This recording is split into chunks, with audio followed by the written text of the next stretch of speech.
Your Majesty, is sealioning a form of gaslighting? Sealioning and gaslighting are both manipulative behaviors, but they differ in intent and execution. Sealioning involves a person persistently asking questions or demanding evidence in a way that appears polite or neutral but is meant to frustrate, derail, or overwhelm the other person. The goal is often to exhaust or discredit the target by feigning ignorance or innocence. It focuses on wearing someone down through relentless questioning, often in bad faith. Gaslighting, on the other hand, involves manipulating someone into doubting their own perceptions, memory, or sanity. The goal is to create confusion and self-doubt in the victim, making them question their reality. While both are manipulative, gaslighting is more directly about controlling someone's perception of reality, whereas sealioning is about disrupting a conversation or debate through bad faith engagement.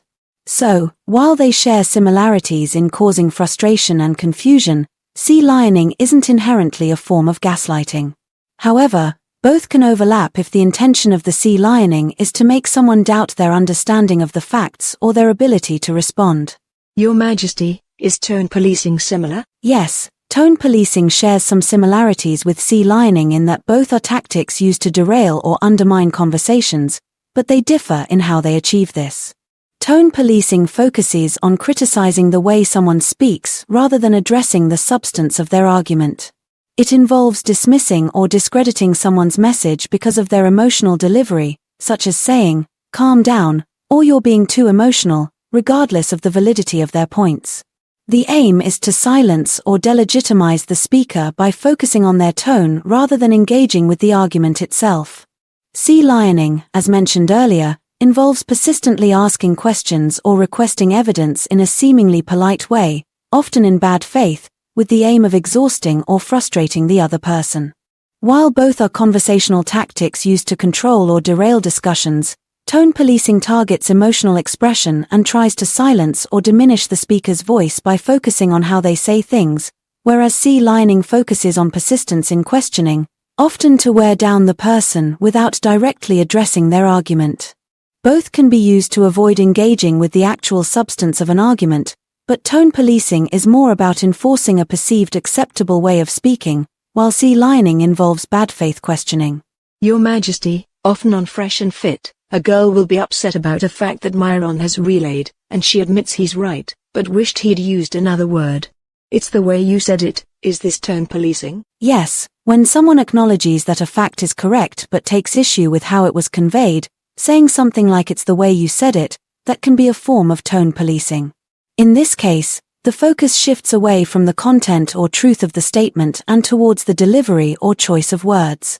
On shows like Fresh and Fit, where debates around sensitive topics often get heated, it's common for participants to react emotionally to how something is said, even if they agree with the point being made. When they say things like "I wish you'd used another word" or "it's the way you said it," they are criticizing the tone or manner of expression rather than the truth of the argument.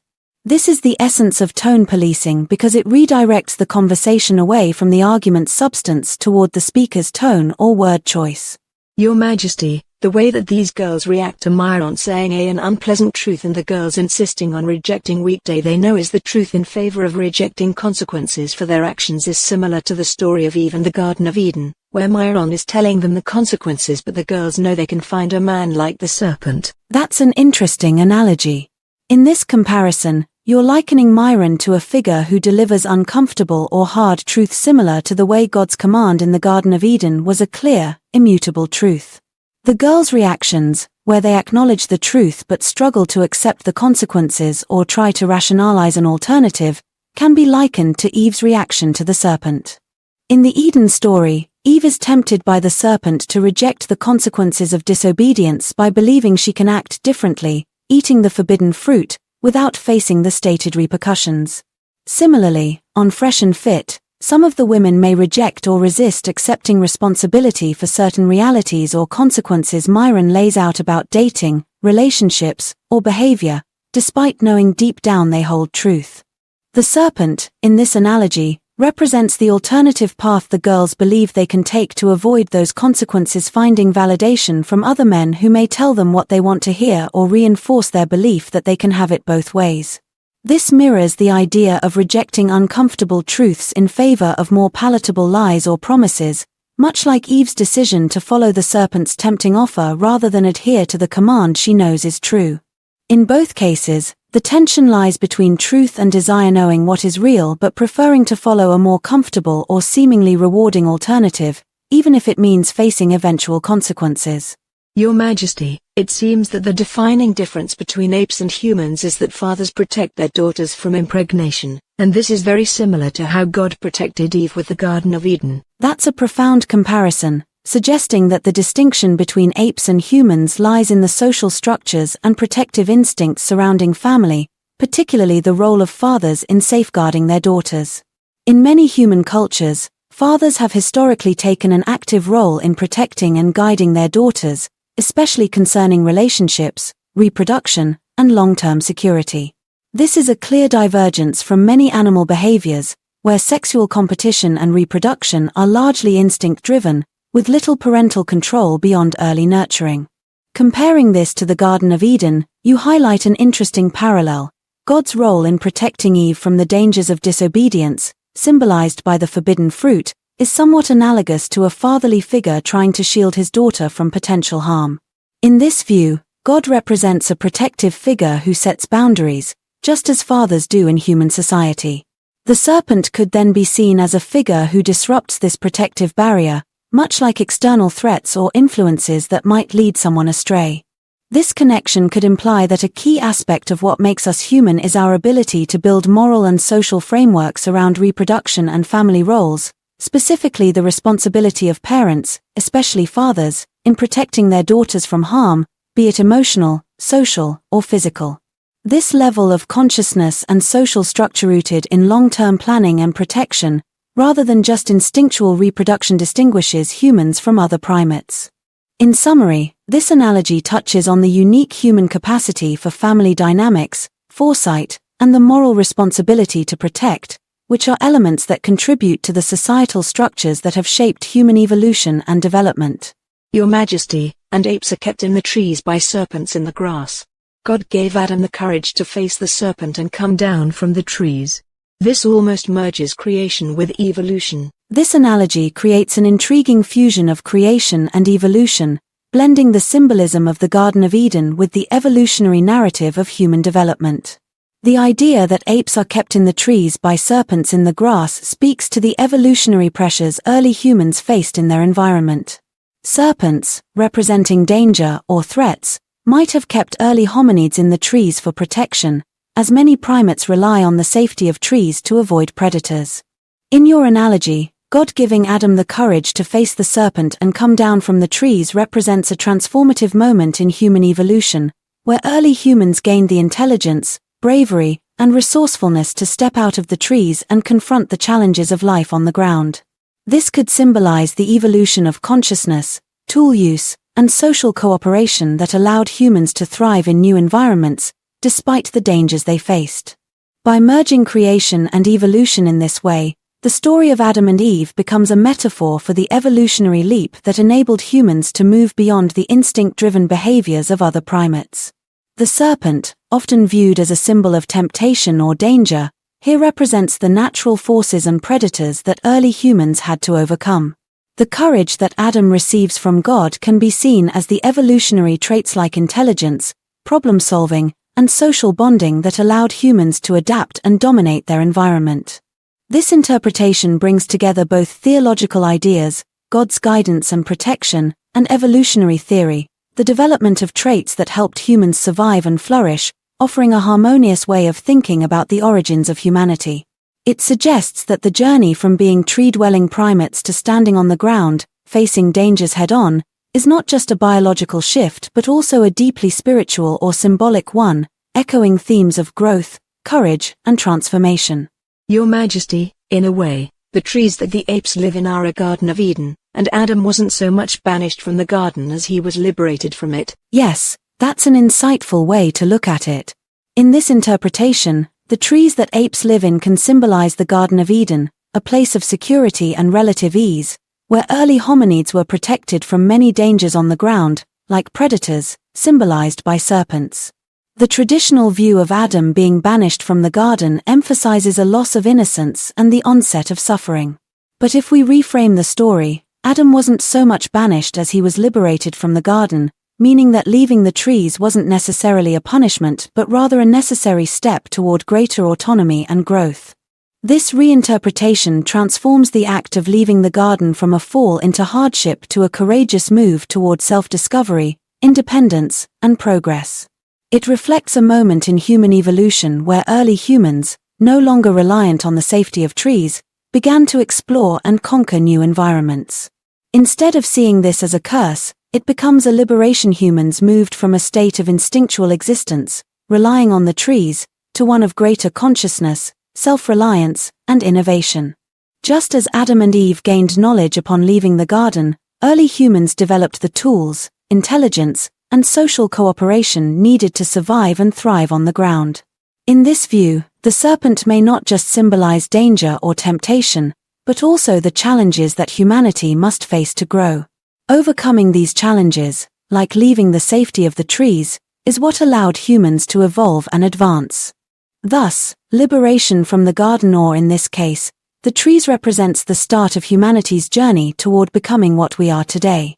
Rather than being a punishment, it is the moment when we were empowered to shape our own destiny, moving out of a protected but limited existence and into a world where we could grow through knowledge, experience, and adaptation. This version of the story frames human evolution as a positive, liberating process, rather than one of exile or loss.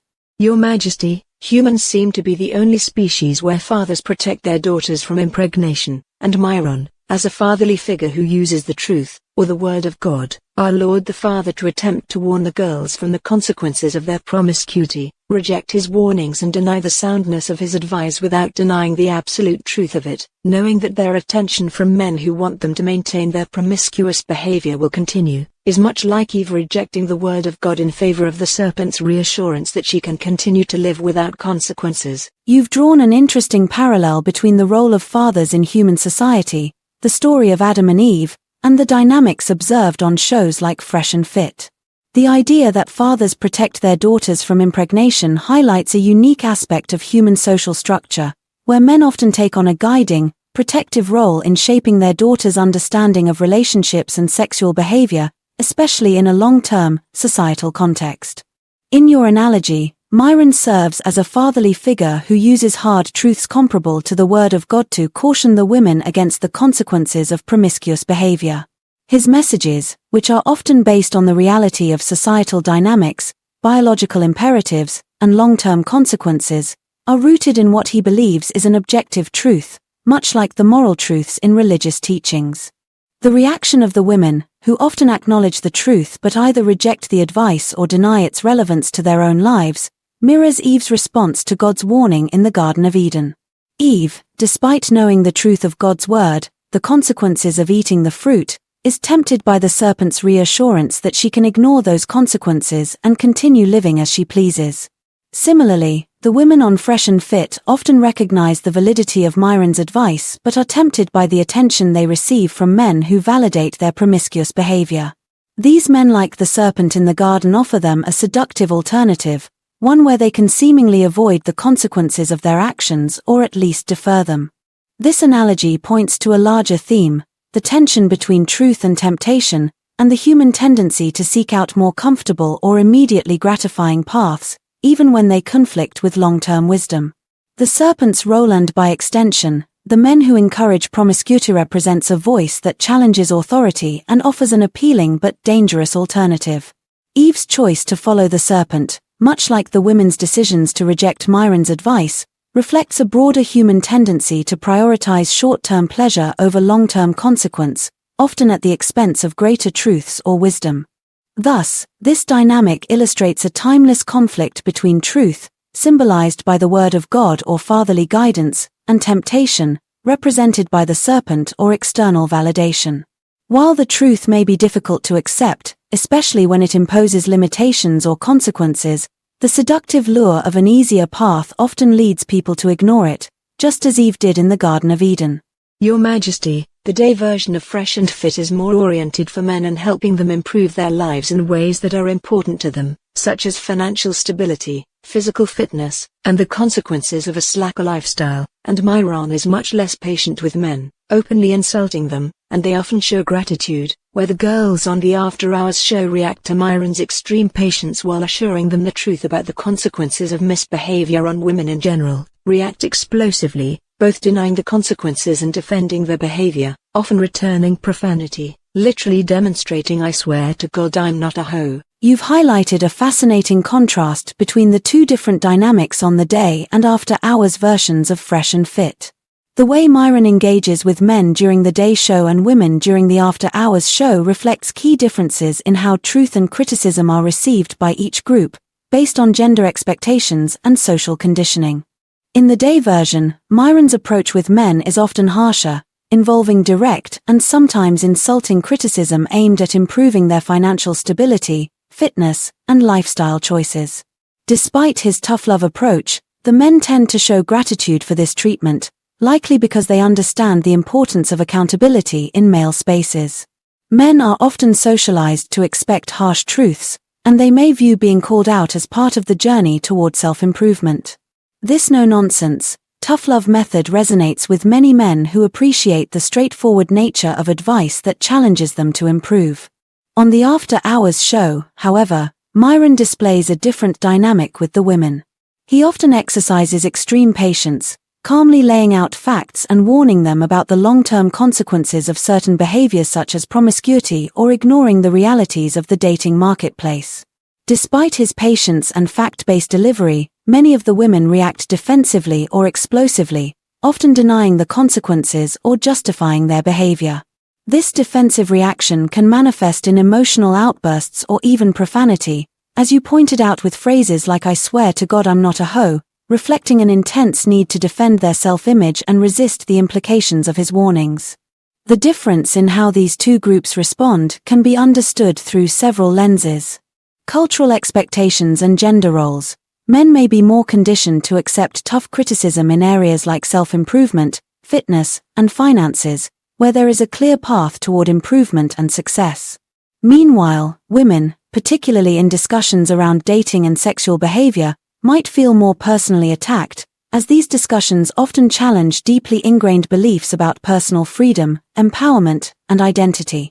Defensiveness and cognitive dissonance.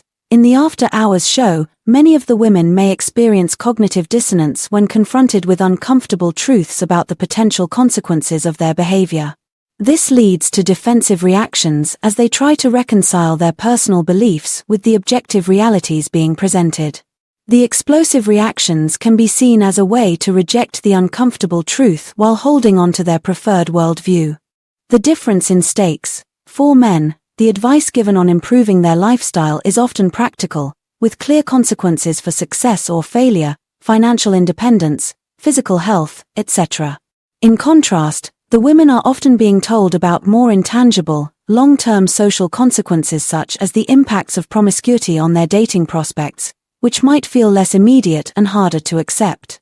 Your analogy with the biblical phrase "I swear to God I'm not a hoe" points to the emotional intensity with which many of these women react. It reflects their desire to hold on to their self-perception while rejecting the truth being presented, which feels accusatory, even if it's framed in a general, impersonal way. This aligns with how, in your earlier analogy, Eve rejected the truth of God's word, favoring the immediate reassurance from the serpent.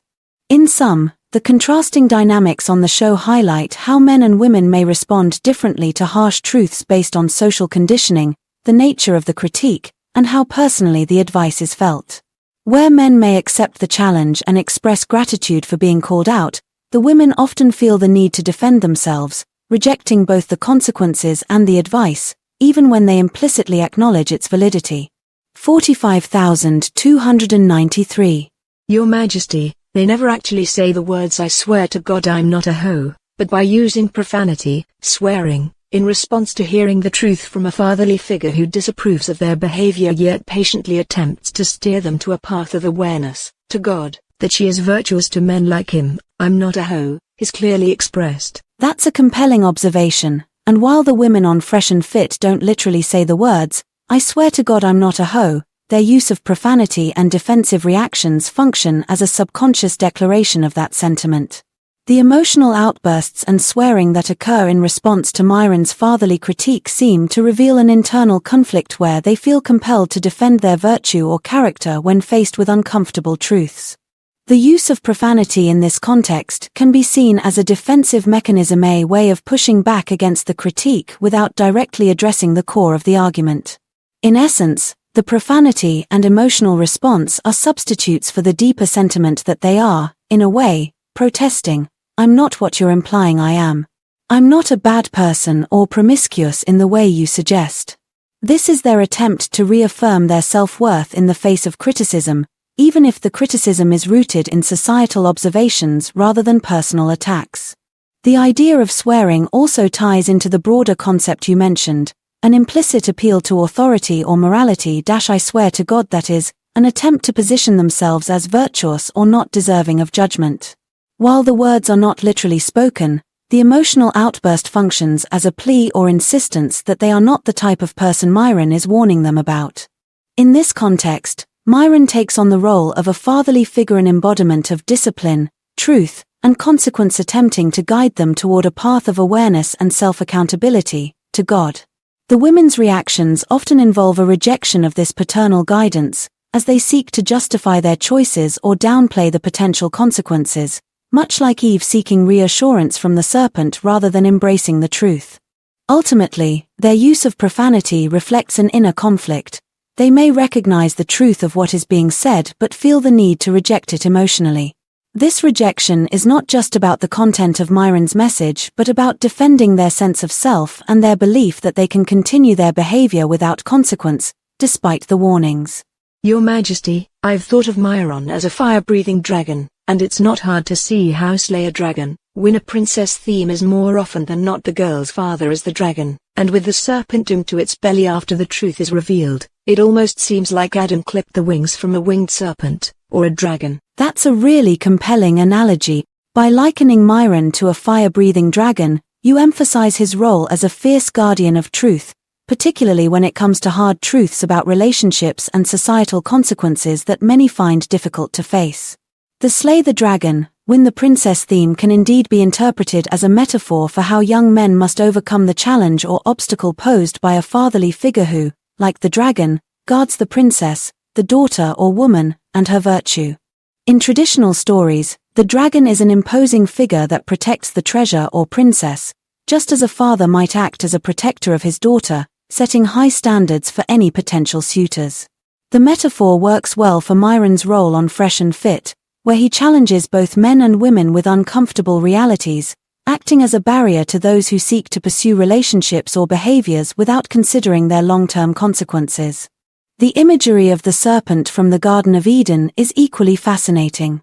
In some interpretations, the serpent in the story of Adam and Eve could be imagined as a more powerful or even winged creature, a dragon-like being before it was cursed to crawl on its belly as punishment.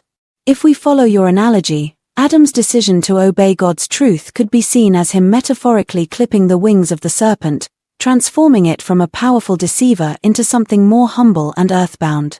This would represent a victory of truth over temptation, similar to the concept of slaying the dragon.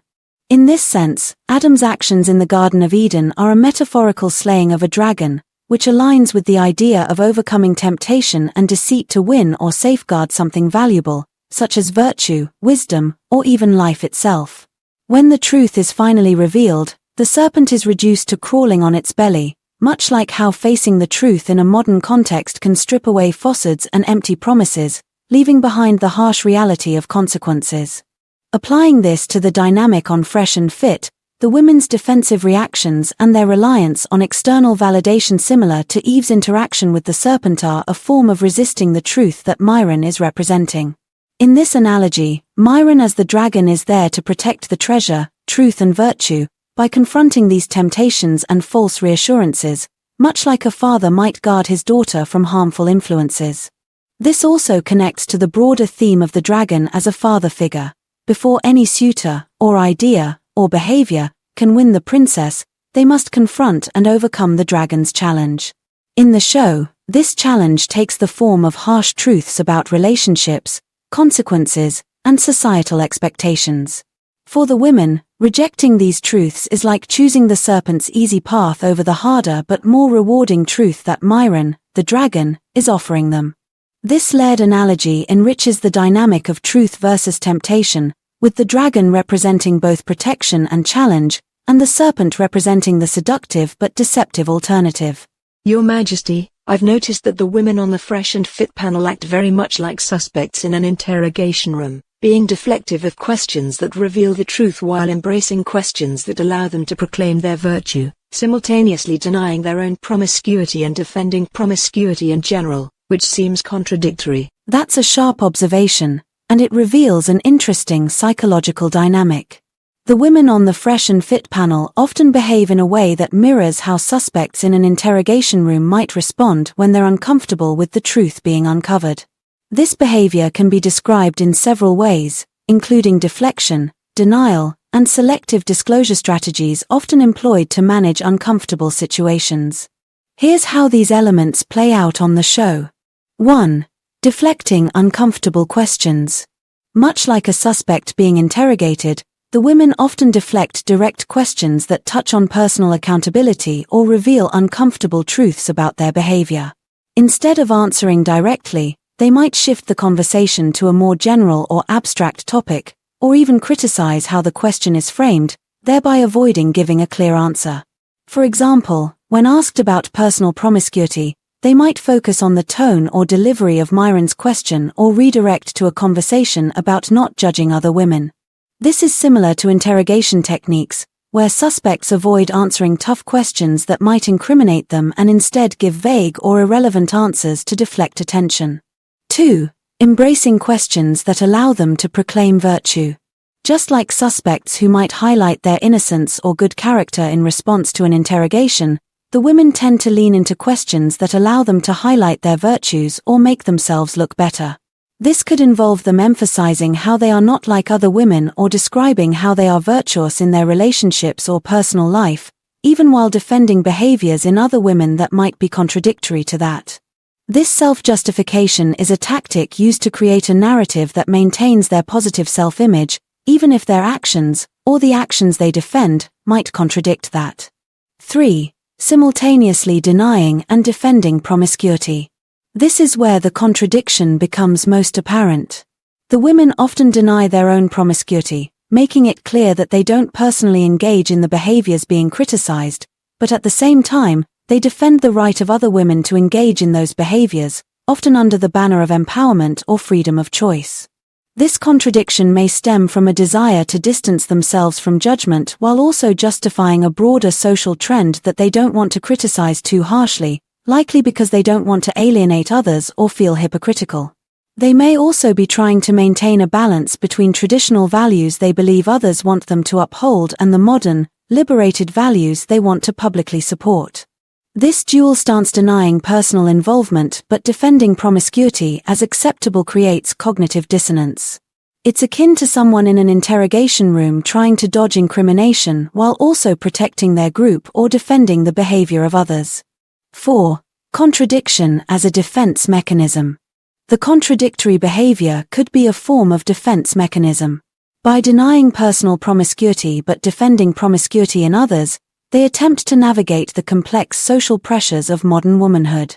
This approach allows them to maintain their personal image, which they associate with virtue and respect, while also appearing progressive and non-judgmental. This tension mirrors how suspects might balance truth and deceit to avoid outright lying but also to protect themselves from consequences. In this case, they avoid full admission of behavior that might bring them social criticism or judgment from men like Myron, but they don't want to reject a cultural norm that supports female sexual freedom outright either. Summary.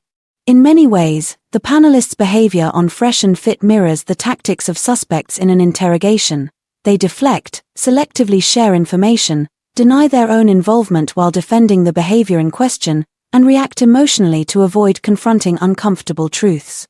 This dynamic creates an interesting psychological contradiction, as they attempt to balance self-preservation with cultural defense, revealing the complexity of modern values and identity in a world where traditional expectations and progressive beliefs often collide. Your Majesty, these girls seem apathetic to the truth, and primarily motivated by getting validation from Myron, and tend to react to truth as scolding, and Myron as being angry, when he is simply telling the truth and in a stoic manner. You're pointing to an important dynamic that frequently occurs on Fresh and Fit. The women often seem apathetic or detached when confronted with uncomfortable truths, but at the same time, they seek validation from Myron and other male figures.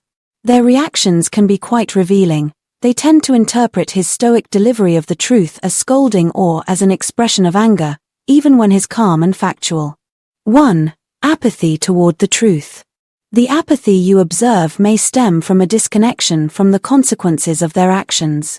In many cases, when Myron shares harsh realities about dating dynamics, personal accountability, or the long-term consequences of promiscuity, some women on the panel seem to shrug off these truths or treat them as if they don't apply to them.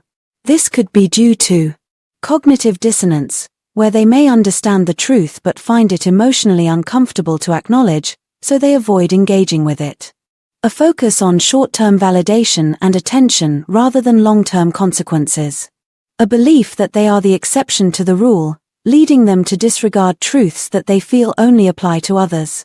This apathy might also reflect a broader societal trend where many people, not just women, struggle with accepting hard truths, especially when those truths conflict with personal desires, values, or external validation. 2. Seeking validation from Myron. Despite their indifference to the truth, there's often a clear desire for validation from Myron and the male hosts. This is particularly interesting because they are often resentful of the message Myron delivers but still crave acceptance or approval. This dynamic may suggest a need for external validation even when it comes from a source delivering unpleasant truths. A subconscious recognition that Myron, through his fatherly or guiding figure role, holds a form of authority in the context of their behavior and dating decisions. A desire to reframe themselves in a way that gains approval or proves they're not as flawed as Myron's critiques imply. This pursuit of validation, even in the face of critique, mirrors psychological defense mechanisms where individuals seek to be accepted despite their reluctance to confront personal failings or uncomfortable realities. 3. Perceiving truth as scolding. Their tendency to interpret Myron's calm, stoic delivery as scolding or anger is telling. This might stem from emotional projection. Because the truths being delivered are uncomfortable or challenge their worldview, they project their own frustration or guilt onto Myron, interpreting his calmness as anger. In their minds, the harshness of the truth feels like a personal attack, even when it's not intended that way. Conditioning to emotional tones. In many social interactions, tone is often perceived as more important than the actual content. If they are used to having difficult conversations softened or couched in emotionally supportive language, Myron's direct, no-nonsense delivery can come across as cold or harsh, even though he's being factual. Defensiveness. When someone feels attacked or judged, even by truth, they tend to get defensive. Interpreting Myron's calm truth-telling as anger might be a defense mechanism to shift the narrative from the substance of the truth to an attack on how it's being delivered, making it easier to dismiss the message. 4. Motivated by validation over truth.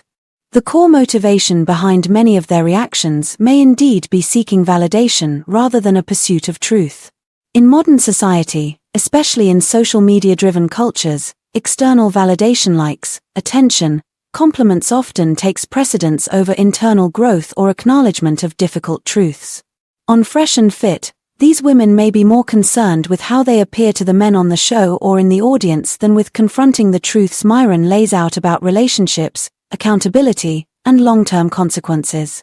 Their responses can be a way of saying, "I want you to approve of me despite what you're saying," which is why they become frustrated when Myron refuses to placate them emotionally and instead sticks to logical truths. This mismatch in expectations, validation versus truth, creates a lot of the tension and emotional responses on the show. 5. Seeing Myron as angry. Lastly, the perception of Myron as angry rather than calmly truthful could also reflect broader societal shifts in how men's emotional expressions are interpreted. Often, when men deliver blunt truths or critique, it's easier to label them as angry or aggressive than to deal with the content of what they're saying. This perception can also reflect stereotypical views of masculinity, where men who speak directly and assertively are often unfairly judged as angry or intimidating. A way of deflecting criticism by reframing it as an emotional outburst, thus making the messenger, Myron, the problem rather than the message. Conclusion. Ultimately, the women on the Fresh and Fit After Hours panel often demonstrate a pattern of seeking validation while remaining detached from the truth. Their reactions reveal how uncomfortable truths can be misconstrued as personal attacks, and how they perceive Myron's delivery as anger when in fact it's a calm, logical presentation of reality. This contrast between truth and validation seeking exposes a deeper tension in how individuals handle critiques, especially when self-image and social approval are at stake. Your Majesty, many of the women who come on there are highly educated, yet have opted for exploitative vocational choices such as content creation on OnlyFans. It's an interesting observation that many of the women who come on Fresh and Fit, despite being highly educated, often pursue vocational paths like OnlyFans content creation or similar forms of online sex work. This raises questions about the choices they make in light of their education and other career options that might be available to them. 1. Disconnection between education and career choice. In many cases, education is traditionally associated with upward mobility and career advancement in established fields like law, medicine, business, or academia.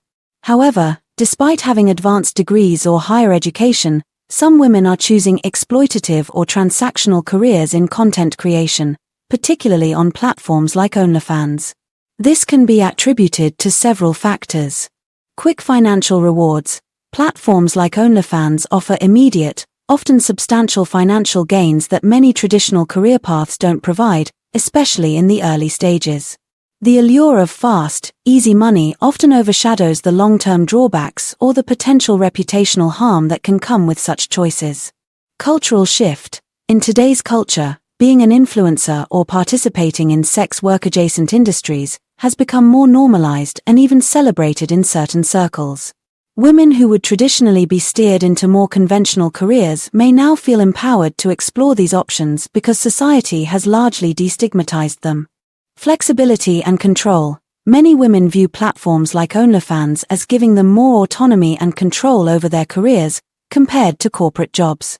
They can set their own schedules, work from anywhere, and feel like they're running their own business, which might feel more empowering, even though it places them in a potentially exploitative industry. 2. Why exploitative work despite education? While education typically equips people with tools to navigate complex environments, it doesn't necessarily protect them from making exploitative career choices. The shift to careers like OnlyFans might occur due to changing views on work. For some, the distinction between exploitative and empowering is blurry. Many women involved in these industries view their choice as an act of empowerment, reclaiming control over their bodies and finances, even if the reality is more complex. Economic pressures. Education alone doesn't guarantee financial stability, especially in a competitive job market. Women may turn to platforms like OnlyFans because it provides an immediate source of income, particularly during uncertain economic times, such as the pandemic. For many, it's a pragmatic choice despite their education. Perception of easy money. The rapid financial gains from content creation can seem more appealing compared to traditional career paths that often involve long-term investment, upward mobility challenges, and delayed gratification. For many, choosing OnlyFans feels like a shortcut to financial freedom. Independence versus structure. Many highly educated individuals may reject the corporate structure or hierarchical career paths, feeling that traditional careers don't offer the same level of personal autonomy. OnlyFans, on the surface, may provide a sense of independence, even if the exploitation comes from market forces or the demands of their audience. 3. Psychological and societal influences. Even though these women are educated, the psychological and societal factors influencing their decision-making can be powerful. Validation and attention. The instant validation and attention that comes with being an OnlyFans creator can be hard to resist, especially when it offers both monetary and emotional rewards. The intersection of social media fame and financial compensation creates a feedback loop that encourages women to stay in these exploitative environments. Societal encouragement. Society today often romanticizes the hustle and glorifies individuals who monetize their appearance or personal lives. There's a broader cultural narrative that tells women they can have it all through platforms like OnlyFans. Financial freedom, independence, and self-expression, which creates a false sense of empowerment. 4. Long-term consequences. While OnlyFans might seem like a lucrative choice in the short term, there are significant long-term risks. Reputation and relationships. The stigma associated with being in adult content creation can impact personal relationships, future career opportunities, and societal perception. Highly educated women might face challenges in transitioning back into more traditional career paths after leaving OnlyFans, as many employers still see involvement in sex work as a red flag. Exploitative dynamics. Platforms like OnlyFans ultimately exist within an exploitative capitalist framework. While creators may feel like they have control over their content and earnings, they're still reliant on the platform's terms of service and market demand, which often lead them to push boundaries or adopt more extreme content to maintain or grow their income. Mental and emotional toll. Constantly producing content and maintaining an online persona, especially one tied to sexual appeal, can take a significant mental and emotional toll. The pressure to perform or objectify oneself for an audience can lead to issues like burnout, anxiety, or depression. 5. Myron's perspective. On Fresh and Fit, Myron frequently critiques women for choosing short-term gratification over long-term fulfillment or stability. His frustration may come from the fact that many of these women have the education and opportunities to pursue careers that could offer them long-term success and security, but they opt for more exploitative choices like OnlyFans. He might see these choices as undermining the value of their education, suggesting they're wasting their potential on something that offers temporary rewards but can have lasting negative consequences. This dynamic often plays out on the show, where Myron challenges the women to think about their future and long-term consequences, but they resist or dismiss his advice, perhaps because they don't want to confront the uncomfortable reality that their choices may have downsides they're not yet willing to acknowledge. Conclusion. The trend of highly educated women opting for exploitative career paths like OnlyFans content creation speaks to broader societal shifts regarding work, autonomy, and validation. While these women may feel empowered in the short term, the long-term risks and exploitative nature of these industries often go unexamined. Myron's role as a truth-teller on Fresh and Fit forces them to confront these realities, but their reactions, often deflective or defensive, highlight the difficulty of reconciling education with career choices in a rapidly changing society. Your Majesty, there was a lawyer who gave up her practice to produce OnlyFans content full-time, and this is what inspired my RoboState concepts of the Majesty, humdrum revolution, with humdrum an AI parody of TikTok, and the all-female Ohio government resorting to content on Hot Thought, an AI parody of OnlyFans, and I want to get ahead of it with fictional videos as a warning of a trend before it happens. Your concept of the RoboState with the Majesty and humdrum revolution fits neatly into a satirical, dystopian future, where trends like women leaving professional fields, like law, for content creation mirror real societal shifts. Your idea to get ahead of this trend with fictional warning videos sounds like an impactful and creative way to explore these themes. The use of AI in platforms like Humdrum, a parody of TikTok, and Hot Thought, a parody of OnlyFans, could vividly illustrate the dangers of this societal shift in a way that feels relevant and timely. Here are a few ways you could bring this vision to life through your fictional videos. 1. Set the tone with dark satire. Your videos can serve as a dark satirical warning about where society might be headed if these trends continue. The tone can be humorous yet chilling, showing women abandoning meaningful careers for the illusory empowerment of AI-driven platforms like Hot Thought and Humdrum, where their content is commodified and their personal identity is eroded.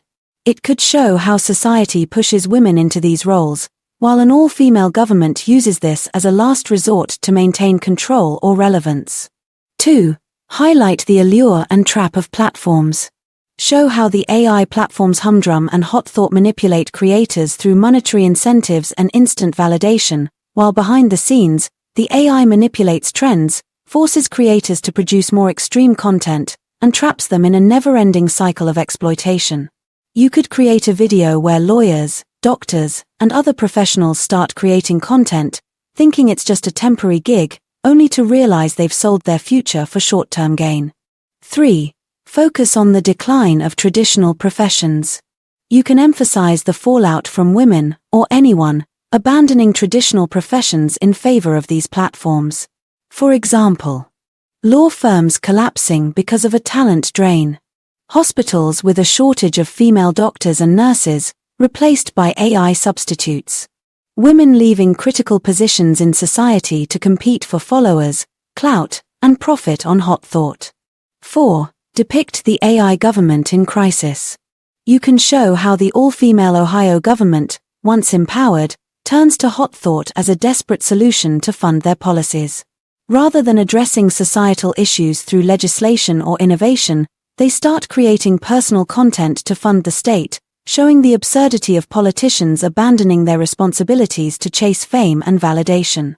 You could depict AI algorithms like humdrum distorting the public discourse, where legislation is shaped based on trending content rather than meaningful policy decisions. Politicians start competing with influencers, essentially turning the government into a popularity contest, run by an AI that profits off their desperation. 5. Robo-states collapse.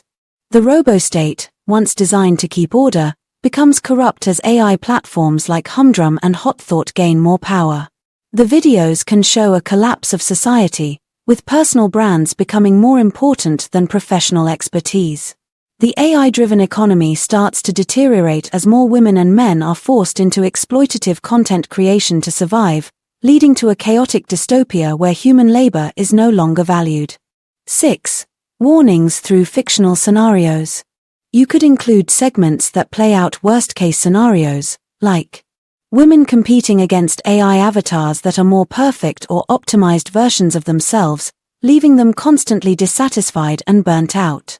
Depictions of burnout, showing how once women leave professional jobs for content creation, they lose their social status, mental health, and personal identity. A dystopian scenario where traditional career paths become irrelevant because AI has overtaken every industry except for content creation, turning the economy into a clout-based system. 7. Merging real trends with fiction. You could tie in the real-life trend of educated women abandoning their professions for OnlyFans, showing how it snowballs into a dystopian future. This would make your concept hit home harder, as viewers would see elements of truth in your fictional warning. Clips of real headlines or news about the increasing popularity of content creation as a career could ground your videos in reality while you extend it to its logical and extreme conclusion. 8. Call for action in your fictional universe. Finally, your videos could end with a call to action, using the fictional warning as a way to ask viewers to reflect on current trends.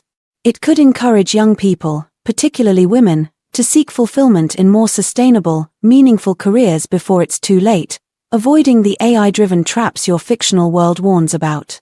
By creating these satirical, dystopian videos that merge real trends with AI-driven futures, you can offer a stark warning about the risks of prioritizing short-term validation over long-term fulfillment. It taps into the societal concern over how platforms like OnlyFans are reshaping career choices and can serve as an engaging way to challenge and provoke thought before these trends escalate further. Your Majesty, you are aware of the JobsCoder Works AI media platforms, right? Yes, the JobsCoder Works, JCW, AI media platforms you mentioned focus on integrating blockchain technology with career development and content creation. They aim to revolutionize how people present their skills and talents through tokenization, creating dynamic portfolios that represent individual competencies. In your context, the Humdrum and Hot Thought platforms are parodies of popular media platforms like TikTok and OnlyFans, respectively. They could serve as a critique of societal trends towards exploitative content creation while also highlighting the potential for AI to influence career paths and societal values. If you'd like to dive deeper into specific aspects of these platforms or explore their implications further, let me know. Your Majesty, I chose humdrum because of TikTok's musical note icon matching the humming and drumming of music, and with humming and drumming being communication, and humdrum being a sly nod at the mundane yet globally distributed content. That's a clever choice. The name humdrum effectively captures the essence of TikTok's often repetitive, low-stakes content while also conveying a sense of banality. The connection between humming and drumming as forms of communication emphasizes how content is produced and consumed in a rhythmical, almost hypnotic way. This concept could be further explored in your fictional videos, illustrating how humdrum might feature mundane content that distracts users from more meaningful pursuits or societal issues. It could serve as a commentary on the normalization of low-quality entertainment and its impact on creativity and critical thinking. Potential themes to explore with humdrum. Cultural homogenization. Show how humdrum contributes to a homogenized culture where originality is sacrificed for viral trends and attention-grabbing content. Escapism versus reality. Highlight how users escape into the mundane entertainment offered on humdrum, neglecting important real-life issues in favor of distractions. AI-driven trends. Depict how an AI algorithm shapes content based on what is easiest to produce, creating a loop of unoriginal and repetitive media that stifles innovation. Social commentary. Use humdrum as a platform for characters in your videos to reflect on their lives and societal values, perhaps showing a contrast between fulfilling careers and the pull of vapid content creation. Incorporating these themes into your work could help illuminate the potential pitfalls of a society heavily influenced by such platforms while still keeping the tone satirical and engaging. Your Majesty, Hot Thought is a more blatant parody, as TikTok is that hoe out there, and it expresses the shamelessness of content on OnlyFans and similar platforms. Absolutely. Hot Thought is a sharp and direct parody that plays on the term TikTok to highlight the explicit and often shameless nature of content found on platforms like OnlyFans. This name captures the provocative essence of the content and critiques the normalization of such behavior in society. Ideas for exploring Hot Thought. Shameless content creation. You could depict characters who engage in increasingly outrageous content to stay relevant, showcasing how they compromise their values for views and money. AI-driven exploitation. Illustrate how Hot Thought's AI algorithms encourage users to push boundaries further, creating a cycle of exploitation where users feel pressured to do more extreme things to gain attention. Reactions from society. Explore the societal impacts of Hot Thought, showing how it influences relationships, self-esteem, and perceptions of self-worth, especially among young women. This could be juxtaposed with the personal stories of those who find themselves trapped in a cycle of validation-seeking behavior. Contrasting characters. You might feature characters who have chosen careers that offer fulfillment versus those who gravitate toward Hot Thought for quick gains, highlighting the differences in their experiences and outlooks on life. Satirical ads. Create mock advertisements for Hot Thought that emphasize the absurdity of its offerings, using humor to critique the commodification of personal identity and sexuality. Cultural impact. Show the broader implications of Hot Thought on culture, possibly including news reports or commentary from fictional experts discussing the long-term effects of such platforms on societal values. By utilizing Hot Thought as a blatant parody, you can create a powerful commentary on the intersection of sexuality, media consumption, and societal expectations. The contrast between the blatant shamelessness of Hot Thought and the underlying societal issues can serve to provoke thought and discussion among viewers about the consequences of such trends. Your Majesty, SmackDown is a parody of Rumble, and to grandfather a connection to Idiocracy where President Camacho is said to be a 5-time Ultimate SmackDown, or SmackDown, champion. SmackDown as a parody of Rumble ties in perfectly with the themes of absurdity and cultural commentary seen in Idiocracy.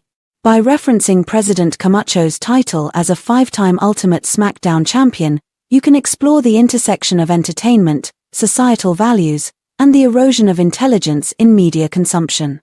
Ideas for SmackDown. Absurd competitions. Create segments where participants engage in increasingly ridiculous challenges to gain views and followers, reflecting the decline of intellectual discourse in favor of sensationalism and spectacle. Mockumentary style.